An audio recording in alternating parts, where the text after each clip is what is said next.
I buy a property there, rent it out. 401k nafanya kazi, everything is rolling. And then 2008 happened.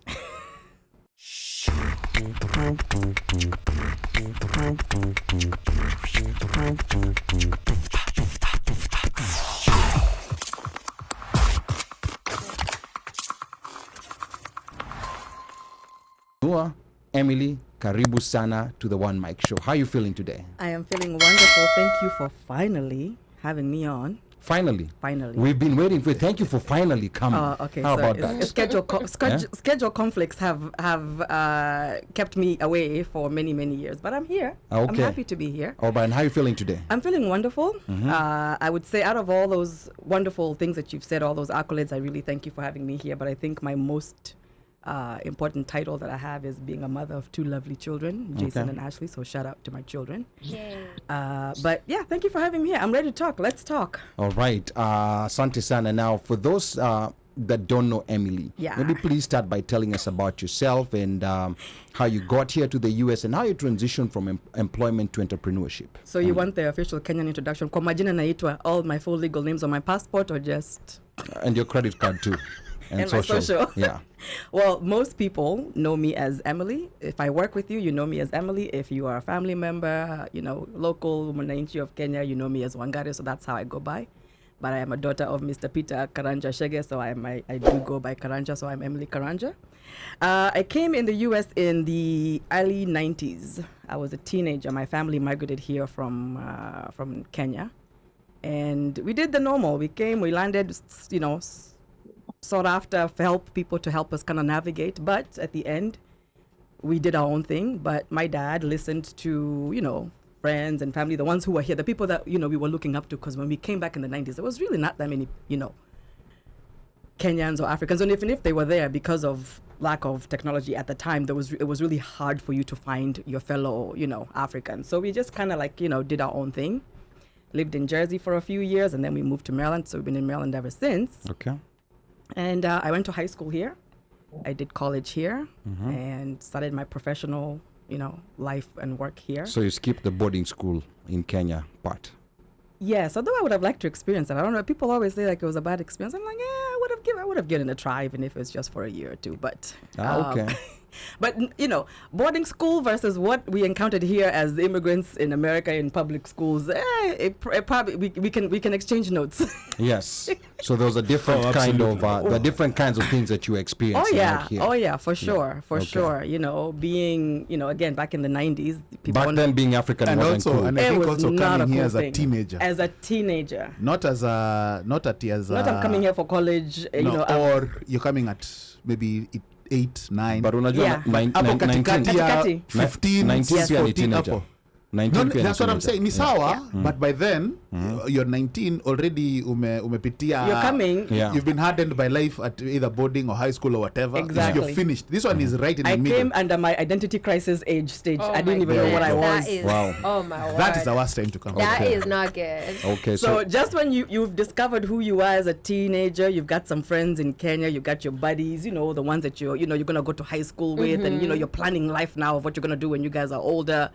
That gets uprooted, and then you come to a different country, and then you're being asked, and who are you? Why is your name so funny? Where did you learn how to speak English? All that. Do you live in huts on top of a tree? Okay, and lions around the house. Yeah, yes. It's tough going through that, at that particular time. I think most of us who are not here in high school do not fully appreciate how difficult it was. Especially coming here. I've always been a prideful Kenyan. I've always worn bracelets, so these will always look like, what are those things? Like, why are you dressing different? Yeah, I can imagine high school, because I came in college, and when I came in college, back in Kenya, we're kind of like the cool kids. And then not kinda. Call yourself the cool kid. No, we were kind of like the cool kids. But then when you come here, I remember the first time someone telling me I have an accent. Yeah. I got shocked, what do you mean I have an accent? Because I speak perfect English. That time and I spell correctly also. Yes, by the way, by that time Ali was wanging like now saying, but when he comes here, cool kid wangs. Man, cool kid unakuwa neutralized vibaya. unakuwa neutralized vibaya and you become, you know, just a normal. So I can imagine now that happening when you're in high school. Yeah. That because, must feel 10 times worse. I mean, there's fashion in Kenya, like, but we didn't have the brand names. I mean, but we dressed well. You know, the way we were brought up, you were always looking smart. Whether it was, you know, an outfit from Muko Soko somewhere, it was still going to be looking sharp. But here it was all about branding. Yes. You know, what shoes are you wearing today? Did you get the new Jordans? Are you guys going to go? You know, it was all of that.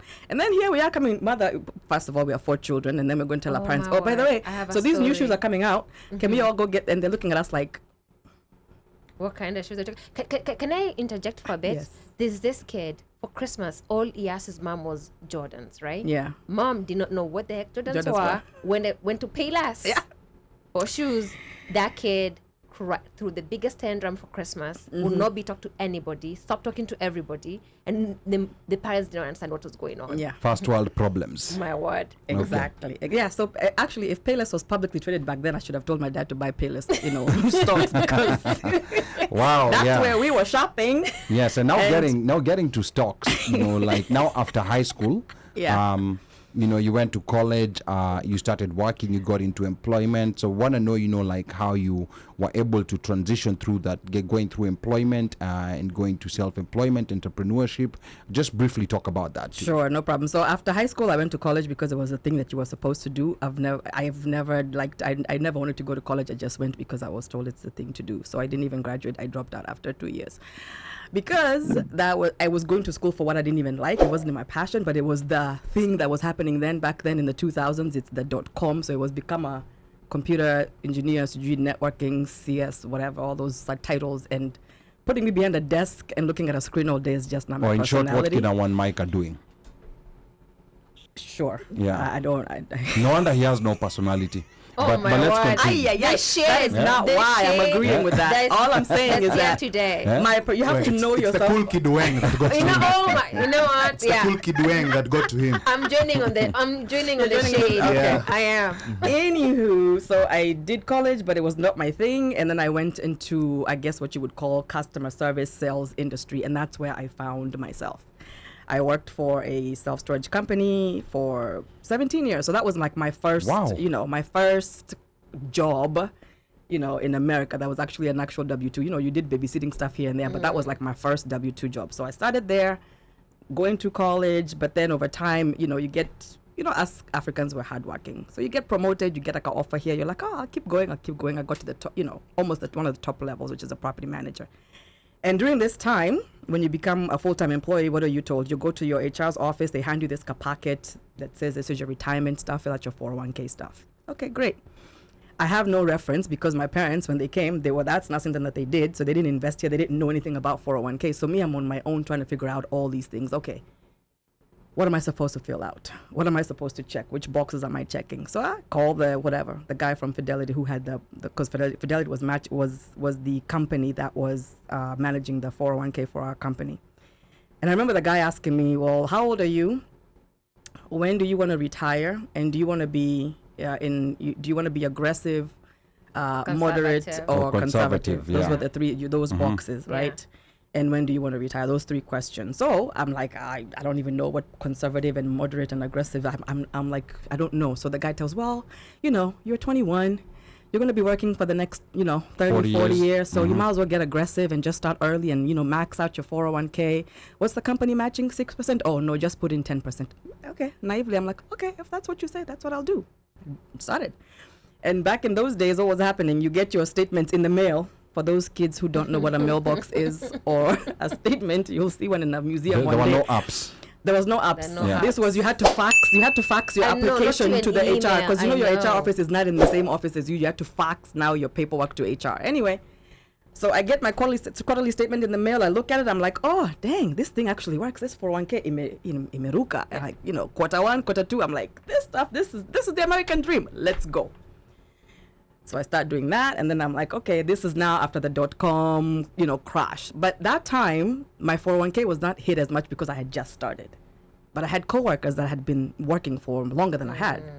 And I could hear the rumbles in the office. Man, my 401k, I took a hit, blah, blah, blah, because of all the .com crash, But I didn't think anything of it because me, I'm like, yangu iko sawa. Shida ni yenu si yangu. That's your problem, not mine. That sounds like a you problem. Anyway, so I'm putting money. So now when you think about what was happening back in the 2000s, as the market was crashing and then we had 9/11 in the midst of all of that, there was this push for everybody to be a home owner. Yes. Right? So what was the thing? Everybody must own a home, give people, the ability to buy property, blah, blah, blah. You give Wall Street a problem, they're going to solve it, right? So what do? They go through all the people that are able to qualify the traditional way. Your credit score is what?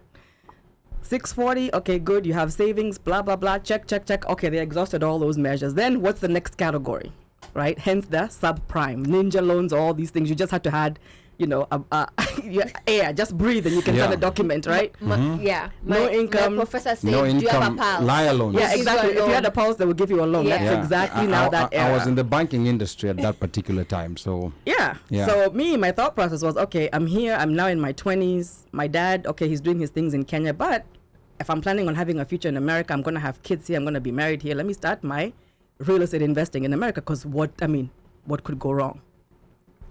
I buy a property there, rent it out, 401k, nafanya kazi, everything is rolling. And then 2008 happened. Oh my word. The financial crisis hit, the bubble bust, right? So my 401k that was all high and mighty became a 201k because it was cut into half, 50% gone. My so-called retirement I like how you just dream put it home. that way. Huh?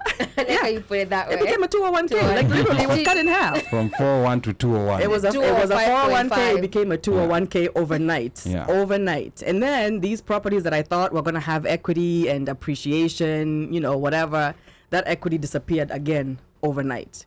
Tenants can't afford to pay because what's happening, layoffs, blah, blah, blah. So here I am in the midst of all of this. I'm going through foreclosures for the properties that I now can't afford to pay because interest-only loans, and then you're like, mortgage principal and interest will be due here in like 2 years, and you're looking at these numbers and you're just like, they're not making sense. It's not, the math is not mathing. Yeah. So you had to walk away. But these were investment properties. A lot of people lost their primary home. So I always tell people, don't feel bad for me. I lost investment homes. properties, yeah. I never lost my job. I never lost any of those things. I never lost my home. I lost investment, but there were people who lost their primary homes. A lot of people. A lot of Kenyans did. A lot. Everybody was affected. Yeah. Actually, the one of the movies that kind of tells that story is it's called The Big Short. I don't know if you guys have ever watched it. It's called The Big Short. I have watched The Big Short. Yeah. Watch The Big Short, because that movie tells you exactly what was happening during those times, right? So yeah, all this is happening in the news, and you're seeing all these people are losing money, homes a lot, and so I'm like, okay, but if this is the American dream of owning a home and having a retirement, how come we failed? Like, how come I lost money? So that kind of like started the search for me, but I never like really took anything of it. I was just like, there's gotta be something better. But since I had that 9-to-5 job that I was relying on, I just kept on chugging. Then fast forward 2014, after 17 years of service, they were like, thank you for your time. Goodbye. Out ninja. Yeah. Out ninja. Kwaheri. Deuces. Thank you. Bye. Yeah. Just like that? Good night. Just like that. Well, the owner of the company passed away and the kids sold the business, which, at the time I was so bitter because I'm like, how could you sell your dad's biashara? Because you're thinking the same way like we think at home. But when I think about it now, my mind was like, my mindset was so like backwards, because isn't it every parent's dream to own a business that one day if you pass away, you leave it to your kids, and if they choose to sell the business and make billions of dollars, they can do that? Isn't that what every parent dreams to do for their kids? So why was I bitter for these guys? At the time, security. Yeah. But that was my security. Yeah. But that guy that I worked for all those years was securing his security because I was working for him, right? But when they sold the business, kids, cashed the check and they went on. But as an employee, my mindset was so much different from what it is now. But I look back and I'm like, so much. Exactly. It felt like a death. You guys actually were there when I was sending you guys those messages, because I was like, I was texting everybody how mad I was. Anyway, so that's now where the whole, okay, am I gonna go back and do this for somebody else? And by the way, like when I got laid off, I had a severance pay. I had time to kind of like breathe and figure out, okay, what's the next step? Yeah. But in the back of my mind, like we always think, all of us have this same thought process. I'll either go back to school and get a degree, because now I'm in my 30s. I've worked for this company since I was 21. I'm 35. I'm a mother of 2. Where am I starting in a new? What's a resume? I've never had to do a resume, right? Okay. So it's a different playing field now. Technology has come and gone and left me behind, because all I know is Excel, Word, and PowerPoint.